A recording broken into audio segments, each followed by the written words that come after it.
શું તમને સપનામાં સાપ દેખાય છે? જય શ્રી કૃષ્ણ. ઘણીવાર તમે સપનામાં સાપ જોયા હશે કે સાપે તમને દંશ માર્યો હોય કે પછી સાપ તમારી છાતી ઉપર બેસેલો હોય છે. એવા સપના આવે છે જેનાથી તમે ગભરાઈ જાઓ છો, અને એક રીતે આ ગભરાઈ જવા જેવી વાત પણ છે, કારણ કે જ્યોતિષશાસ્ત્ર અને સ્વપ્નશાસ્ત્ર અનુસાર આવા સપનાઓને અશુભ માનવામાં આવે છે અને ભવિષ્યમાં તમને થવાની સમસ્યાઓ પણ દર્શાવે છે. હવે આ સમસ્યા તમારા બિઝનેસમાં નુકસાન થવાને લઈને પણ હોઈ શકે છે, અથવા આર્થિક નુકસાનને લઈને પણ હોઈ શકે છે. તમારા સ્વાસ્થ્યને લગતી સમસ્યા કે તમને કોઈ પ્રેમ સંબંધમાં વિશ્વાસઘાત મળે એવા સંકેત પણ આપે છે.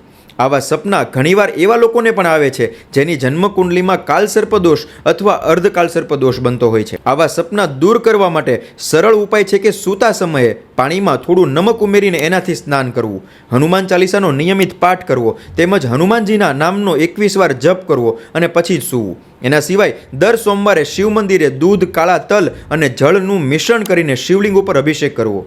એનાથી પણ આવા ખરાબ સપના ઓછા થવા લાગશે. જય શ્રી કૃષ્ણ.